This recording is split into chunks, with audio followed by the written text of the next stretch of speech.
Vestufasiladu, Vestufasilamagu, Vestufasiladu, Vestufasitidosila.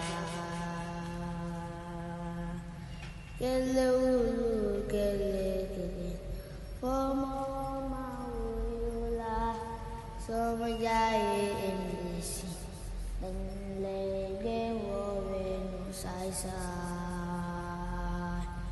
Vestufasilai, Sedalapo, Magaknau, Ngepegulu. Kai mawahna aseris paling majara. Kai mawahna aseris paling tolusinu. Vetu fasai sai sedalaku.